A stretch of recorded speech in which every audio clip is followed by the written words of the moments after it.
Okay, here we go. So let's assume that you can see the entire screen. Looks good enough. All right, so we'll start going through the study guide. We're going to go through really fast. All right, so define specialists, define generalists. Specialists eat a specific type of food. Generalists can eat varied different types of nuts. So who will be, or various types, who will be most benefited from a changing environment? Well, if you're changing the environment, you got to be able to eat different things. So that's going to be our generalist. But a stable environment, however, the specialist is going to be advantaged because they evolved, they co-evolved with this specific type of food so that their digestive system behaves, I guess, gets more nutrients out of the same materials. A generalist can't quite do that because they have to eat a bunch of different things. So a specialist is going to be able to get more nutrients out and therefore survive better in a stable environment. Sorry, I'm rushing. Now, let me see. Define K-selected. So K-selected means selected for carrying capacity. That means these species will hit that carrying capacity and pretty much stay the whole way through. What characteristics do K-selected species have? Well, number one, they're usually pretty large. All right, they reproduce many times during their lifetime, but with very few offspring at a time. And they look after them for a long period, invest a lot of resources and nutrients in raising them. R-selected, however, are different. They're based off R, which is the growth rate in that population growth curve we've been talking about. And what characteristic do R-selected species have? Well, they're selected for growth, which means they're usually smaller and they have lots and lots of offspring. They invest little to no time taking care of them because they're just kind of like, all right, all 200 of you go on out there and see who lives. And most of them will die, but the ones who do survive will be well adapted and be able to have offspring of their own. Let me see. So they put very little parental attention into them. Where do the terms R and K come from? They come from that equation that we showed earlier, where the R is the actual growth rate of the population, right, by potential, and then the K is based off the carrying capacity. So if you're based off the growth rate, that means you have a whole lot of offspring, and you kind of ignore the carrying capacity until it hits you in the face. K-selected species, however, they go and then they kind of find a nice little line there to chill on for the carrying capacity.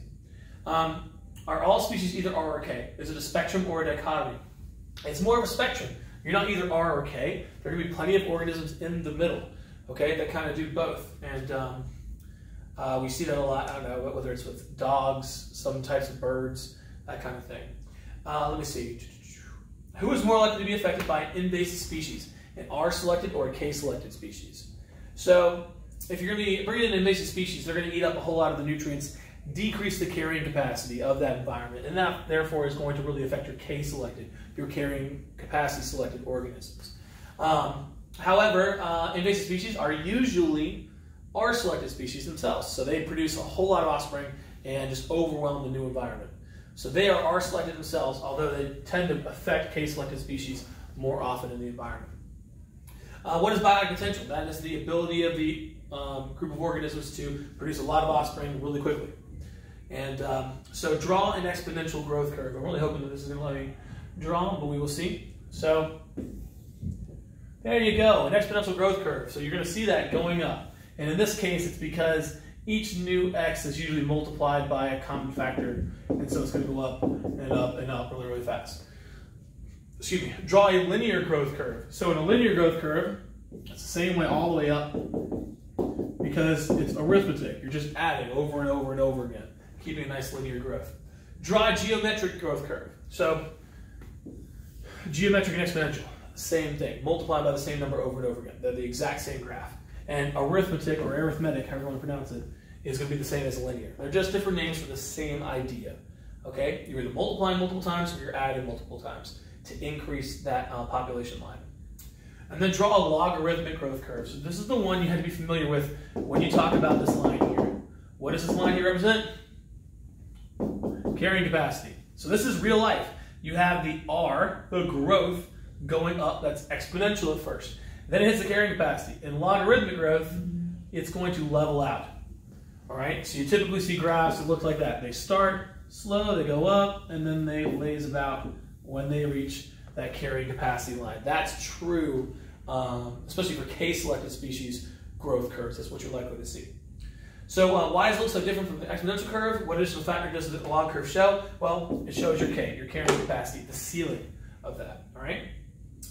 Draw a survivorship curve with types 1, 2, with types 1, 2, and 3. So survivorship curve if you remember, starts like this, and it shows, let's say for our type 1 species, all right? Type 1, oh Lord, I'm forgetting if it's on the top or the bottom now that I think about it. I believe it's on the top. So type 1, they are going to, and this is the number, all right, of organisms, the population. And then we have time they are alive, so over time. So the number at first of these K-selected, or these type 1 creatures, is going to stay pretty high at first, because we invest a lot of nutrients and time in raising them. But then as they get older, they're all going to kind of die around the same time because they have the same kind of life expectancy there. Make sense? In our type 3s, you're going to start with a large population, but since there are selected in this case, they're going to die off rather quickly. And that's what we see here. They die off quickly, and the ones who do survive can live a lot longer before eventually they die off as well. And then you have those who are kind of in between, moving down that nice, steady curve there. Okay? Everybody good with this so far? I don't know why I asked you that, because you can't talk to me. It's just...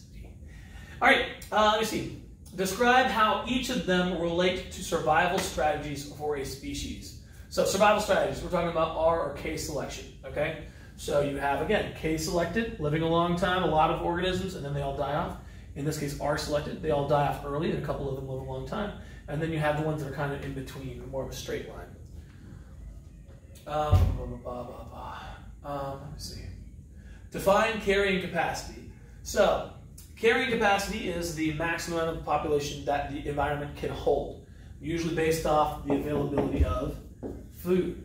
Draw a graph showing the overshoot of the carrying capacity. So, if we have a carrying capacity on here, as soon as you get above this line, well, you can't support all those people or all those organisms, so that is going to go down, and it's going to go down fast. We often call this part where it goes above the overshoot, because you're overshooting the carrying capacity, and then this fall here is often called the dieback, because again, they're literally dying back down to normal. Let me see, so if we look here, what are the consequences after an overshoot? Is we have to dieback. How will that resource depletion affect further carrying capacity? What you have to understand is this. If you got the, is that gonna, it is sort of, okay. So if you got the carrying capacity here, and you decide that you want to go over it and overshoot it, then what happens is those organisms eat more of the actual nutrients, which makes the carrying capacity start to go down. And so the more of them you have, the more of it lowers it, and you start lowering the carrying capacity, the more of them that actually overeat. And so it can take a while for that carrying capacity to kind of go back up, causing, of course, that dieback because they're overusing the resources. That's one of the reasons predators are so important, especially around here. We have to hunt, because if we don't, we've removed all the wolves from this area. So if we don't hunt, the deer population will skyrocket, eat up all its nutrients and all its resources, and then they're going to have a huge die-off. We don't want that to happen, so we have to put that max on the carrying capacity on there by keeping the population numbers down through hunting. Let me see. What are some causes of dieback? Overuse of resources. Define fertility and divide fecundity. So in terms of fertility, what we're talking about here is the number of organisms, or excuse me, the number of offspring an organism can have. Okay, it's fertility rate. All right, this organism can have, or these organisms can have 2.1 children in their lifetime, or something along those lines. Okay, fecundity, or fecund, or being fecund means that you have the ability to have lots of offspring. So the number of gametes that you produce, or like sperm and eggs and stuff like that. So you may be fertile if you have a lot of offspring, but you can be fecund if that means you can potentially have lots of offspring. It's kind of a weird distinction, but they're essentially, think of them as the same term. Fecundity and fertility. That means about the same thing. How do resources and space, and by the way, I'll go back over this at the end here, okay? How do resources and space control the growth of a species? Excuse me. Okay, resources and space control the growth of a species because if there's not enough resources, they can't grow in number that much. And they need enough space. If there's too many of them, they're too crowded, they're too dense, then you can have issues of disease and, of course, conflict and competition. So you need space and you need resources for them to survive and reproduce. What happens if there's plenty of space and plenty of resources? Well, then you get a humanity situation where a normally case-selected species like humans starts overgrowing their carrying capacity, and because there is no carrying capacity, we've got plenty of resources and plenty of space. So we take up all the space, we keep on taking up all the resources, and our population numbers keep on going up.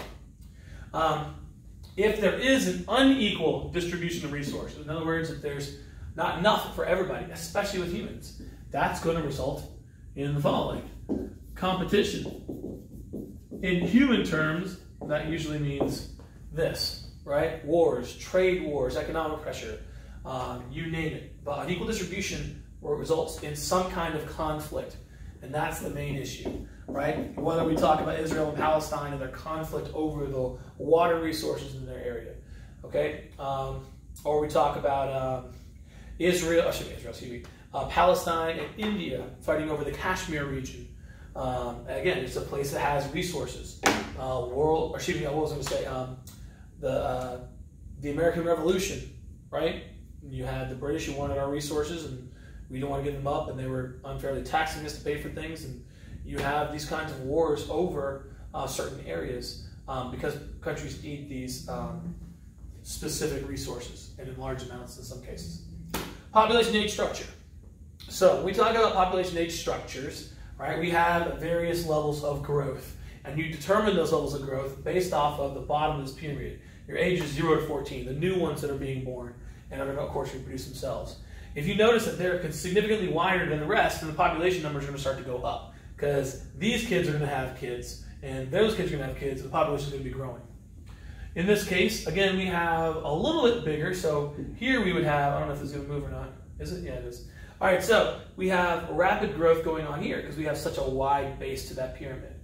Over here, however, we have slow growth because it's only slightly bigger than the next group up. So it's showing slow growth. In this case, comparing, again, the yellow, the regular, normal adult humans with the ones who are, again, currently coming in, the young ones, you can see here they're about the same level. And if they're about the same level, then you're going to get zero growth, because it means the population is not changing from one generation to the next. We're not really accounting for these until this one. In this case, we have what's called a negative growth age structure. And in this case, again, the population, as this large group up here dies off, it's not going to leave a whole lot of people behind. And don't forget, we always have to take care of those above us here in age, right? And so this small group is going to be expected to care for all these ones above. And that's kind of hard to do economically, as we'll see. So, describe and correctly label the growth of each of these structures. Which countries are currently modeled? You can see rapid growth. We have some of our developing countries. Slow growth. We have some of our countries that are large, lots of space, lots of resources. Zero growth. Those are some of our older, more developed countries, right, that have limited space. And then negative growth. Again, our very developed countries, okay, with, again, limited space. As a rule, high growth populations are going to have more young people. That's just how that works. Define total fertility rate. So total fertility rate is the average number of offspring produced by each woman, right? So for a country. So for example, the US, I think they mentioned it was something like 1.65, I think. I had thought it was around 2.5 because we have a little bit of slow growth here, but whatever it does happen to be, it means that each woman is going to have a certain or specific number of children. Okay? What factors can influence the total fertility rate of women in a population? So, for women, number one, access to some kind of family planning, birth control, or whatever, some way to regulate their actual reproductive practices. That can help curb some of the population growth. Other factors that can influence whether or not the women in the population are educated, right? If they have access to jobs, because if they do, they're going to want to be at those jobs, doing those jobs, instead of in home having children. So the education level, we have the family planning side, and of course just resources and overall wealth. If you can't afford to have children, you're not going to have them. Those are the main ideas. What is replacement level fertility? So if we have 2 children for each one woman, that's going to be 1 child for the male, 1 child for the female. That's replacement level. But you got to remember, people just die off for random causes sometimes. So to actually be at replacement level, you got to have 2.1 children or offspring. In the middle of recording something, I'm sorry. So 2.1 is a better rate here. Okay. What factors influence infant mortality rates? That's the next one. So infant mortality often caused by a couple things. Poor nutrition. If the mother is not getting nutrients that they need, then neither will the child. Of course, again, education. So making sure that the the parent is educated and taking care of their offspring, especially once they're born. All right. Let me see. So if you're living in a country that has a poor education system and it has a low GDP, all right, all these things, low GDP, poor education, they're not going to have the proper medical care they need to take care of their offspring. And as a result, they're going to have high infant mortality rates. Low GDP, right? Low amount of money, high infant mortality rate. It's just kind of one of those things. Does the U.S. have a good record here? I mean, not so much recently. We're having a real issue with we're having large amounts of infant mortality, despite honestly, we should be the fact that we should be doing better. A lot of other similarly developed countries have a better record here, and the main issue seems to be with black families and infant mortality rates, which seem to be significantly higher than the other birth rates, than the infant mortality rates for other races, unfortunately. Now, define birth rate. Again, how many babies are being born to the woman there, per woman. Define death rate. How often, I should say this, birth rate and death rate. So death rate, it's really about over like 1,000. I'm blanking on exactly what this means, or how to phrase this, but the birth rate, I mean, how many children are being born yearly out of 1,000 women, or how many people are dying out of 1,000 people, that kind of thing. Birth rate versus death rate. Just the rate at which they're being born or the rate at which they're dying. Define family planning. Well, this is our Planned Parenthood section, right? So allowing, in this case for family planning, allowing women to be educated on the reproductive cycle, how to prevent conception when they need to, among other issues here. But this is just helping women control their bodies, if you will, and understanding how they can control their bodies so they can get pregnant when they choose to. Anyways, if women are provided with access to good nutrition, good education, family planning resources, and not forced into an early marriage, how will their total fertility rate be affected? So, if you're provided with access to good nutrition, the total fertility rate is going to go up, right? Because you can have more children, which is great. If you have a good education, you're going to have a good job, you're not going to want to have children, so your total fertility rate is going to go down. If you have family planning resources, access to birth control, among other things, then the TFR, total fertility rate, is going to go down. And not forced into early marriage. If you're not forced into early marriage, then you're not going to be forced to have children at a young age, which is going to drop your fertility rate. So instead of having children in the teenage years, then we're talking about adults having it in their 20s to 30s. That's going to drop the TFR, total fertility rate. How will that affect the population growth of a country? So good nutrition, good GDP, right? The population growth is going to go up. Good education, family planning resources, they're going to drive the population growth down. A lot of our developed countries are noticing their population levels are starting to drop, and it's because of the education of their women and the fact that they want to do other things with their lives other than just pop out babies. Does Earth have a carrying capacity? I mean, yes, it has to at some point. Have we gotten there yet? No, because we keep on figuring things out. We keep on producing better agricultural practices. We keep on producing better agricultural machinery.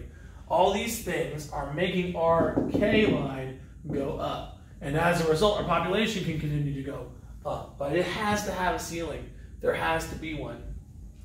How does Malthusian theory describe human carrying capacity and limiting factors? Well, Malthusian theory is essentially this, that human population growth is exponential, right?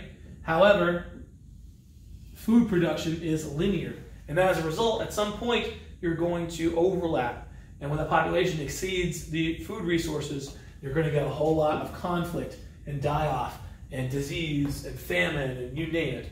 That was his big idea. The problem, of course, was that we found a way to match our food production with our population. And as long as we can keep doing that, our population is going to keep on going up. At least as long as people aren't being educated properly, talking about, of course, these education and family planning resources for women in less developed countries. If they have more access to education and job opportunities, they'll also stop having so many children. Define and provide examples of density-independent factors. So in this case, we're talking about population effects that doesn't depend on the density, or the density does not affect it. So let's talk about it in terms of this. If I have a lot of people living in an area, it's not going to make something be a hurricane. People are going to die and get devastated, but The number of people do not increase the chance of a hurricane. Okay? Density-dependent factors are different. If I have a whole lot of people in an area, right, they're probably going to get more disease issues, right? Disease is going to really devastate this population rather than the really spread out one, because it's a density-dependent feature. The more humans you have living in an area, the more they can communicate those diseases. So the actual factor itself, right, the disease, is determined by the density. In this case, the actual factor, the hurricane, is not determined by the density of the population.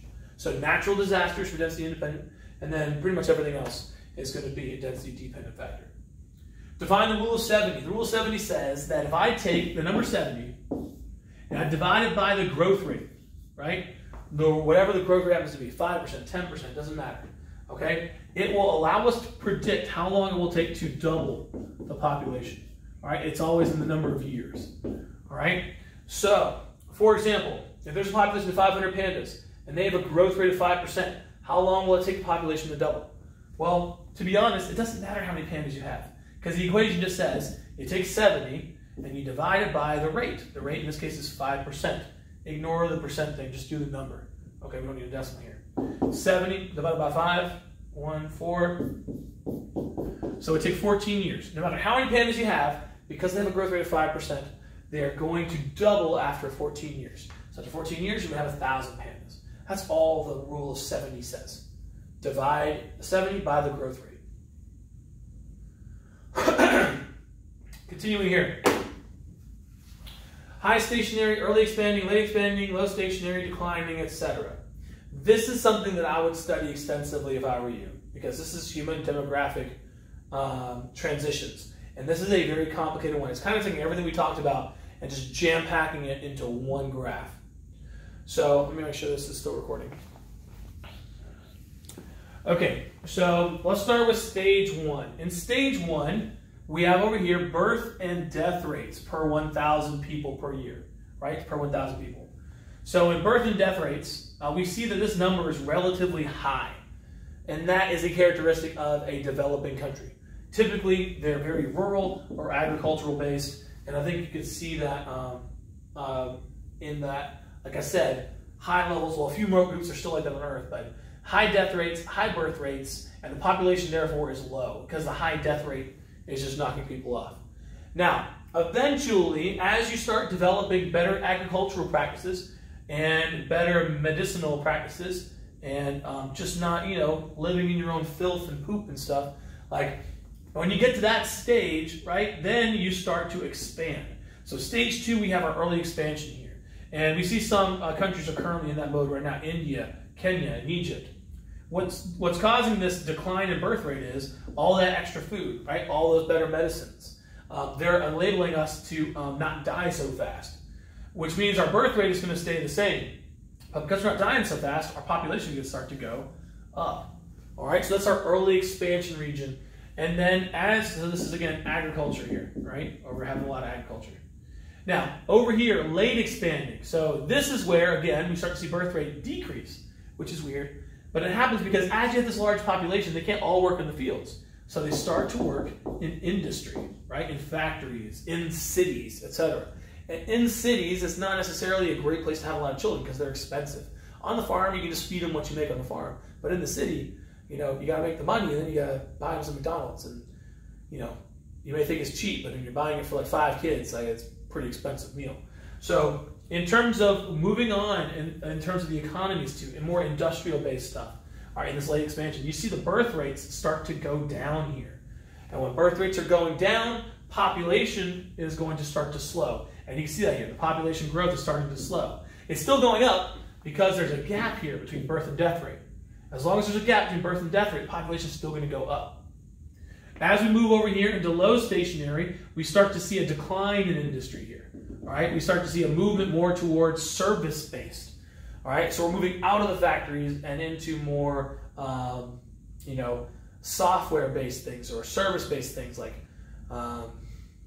restaurants and law companies and banks and services for people, not necessarily working in a factory or a mill or something like that. And so when this starts to happen again, people are getting more educated for the jobs that they need a high level of skill for. So we have a high level of skill needed for some of these service-based, right? And so because of that, people are having to get educated more and get higher paying jobs, and they don't necessarily want to have a child because that's going to mess them up. So when this happens, the birth rates continue to decline until they meet and match here the birth and death rate. And when that happens, populations flatten out. In fact, if people continue to have fewer children because they want to travel, or they just don't want the expense, or they don't want the hassle of raising a child, then birth rates are going to go down. And what happens is the death rates are going to stay death rates. We're going to do our best to keep people alive, but it's going to be pretty constant pretty much from here unless we figure out this whole cancer thing. So populations will start to go down once they reach this service level of the country. And you can see that here happening in Germany. Germany's population is starting to decline because they have a very well-educated population, and they don't want to have children all the time. And you can see the US, Japan, France. In fact, Japan should more like be over here, I think.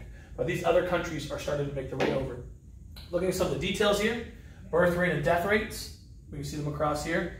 Natural increase, you can see the increase in the population. We see the stable or slow increase. Then a very rapid increase when the birth rate stays up and the death rate drops. All right, you get a very rapid decrease in population. Eventually, though, you have birth rates start to decline. Birth rates start to decline, population increase slows down. And then over here, we have, again, a lower birth rate, a lower death rate, lower stable increase in population. And then lastly, you're going to have a decrease in population because you have this very low birth rate compared to the death rate. Reasons for changes: many children need them for farming, etc. All right, so religious or social encouragement. If you're a religion, you want to have more kids in your religion. You want to have more people who are following your belief system, so you encourage people to have children. You don't want them to not have children because then you won't have any people in your religion. Continuing it on, as improved medical care and diet, fewer children are needed, right? Because again, we're living in the cities, doing industry. And then lastly, family planning, good health, improving statuses of women. They get access to jobs and other things, so they marry later, have children later, etc. Death rate changes, so disease and famine, high death rates. Improvements in medical care, sanitation, we talked about that, living in your own filth. People used to do that. You know, pooping where they, you know, in their rooms and just keeping the poop in the room, or chucking the poop out the window onto the street, you know what I mean? And people walking through the poop. It just, you know, sanitation used to be really bad. So when we installed sewers, things got much better. But again, fewer children are dying, all right? So we're getting improvements, death rates declining, and then eventually, again, good health care, reliable food supply, we're keeping the death rate low. And those are the ins and outs of them, including explaining the reasons. Okay, so that's our entire study guide there. And the other thing I want you to be able to do here is, the last thing I didn't get a chance to go over, which was, I think, this one. All right, so this is one I didn't have a chance to go over, but I feel like it's pretty straightforward because we talked a lot about it. Population growth is limited by environmental factors, especially available resources and space. We talked about this one a lot, right? Creatures need resources and space. Resources availability and the total resource base are limited. You know, resources are limited. You're eventually going to use up all the food or all the coal or whatever. They're limited and finite, which means they end over all scales of time. So you're going to run out of stuff eventually if you're not careful. When the resources needed for a population for growth are abundant, there's lots of resources, population growth goes up. We talked about this with human population, and we see it all the time. Lastly, when the resource base of a population shrinks, the increased potential for unequal distribution of resources will result in increased mortality, decreased fecundity, or both, resulting in population growth declining to or below carrying capacity. So if you overshoot your carrying capacity, you're going to be in some trouble. This right here is yeast. One of the labs I want to do here was talk about yeast, how it eats sugar and makes carbon dioxide. And so you guys are going to do a little lab here with yeast and sugar water and anyways, different levels of substrate. We didn't quite have time for it. It produces carbon dioxide, which we can prove by the acidity of the solution. But anyways, we'll get back to this if we have time after our exam here. But regardless, here's what I do want to talk about, which are these two things: fertility versus fecundity. Fertility, the natural capability to produce offspring of any person. You're either fertile or you are not. All right? Fecundity. Again, that word is fecund. Fecund. It's a weird fecund. It's a weird word. But anyways, potential for reproduction of an organism or a population. So if you're fecund, you can have lots of offspring. but you just might not be having that offspring yet. It's the potential side. So over here, fertility, measured in the form of fertility rate, which is the number of offspring produced by a mating pair or a population. All right, so again, these are the numbers. 2.1, replacement rate fertility, right? Or 1.6 below it, where population is declining. Or like 2.5, where the population is going up. How many offspring an actual pair produce on average? Over here, the fecundity is measured by the number of gametes, seed set, or asexual propagules, and the survival of the young. So if you are fecund, it means you have the potential for lots of offspring. Okay? If you are fertile, it means you did have, or you are going to have so many offspring. That's really the small difference here. Okay? But they both essentially come in the same thing. The number of offspring being produced. Okay? Fecundity and fertility. And that's all I got. I hope that was good enough for you. As always, send me an email if you want some help. I can send you some videos and some stuff to watch. Just let me know what I can do to help, okay? And best of luck on Friday.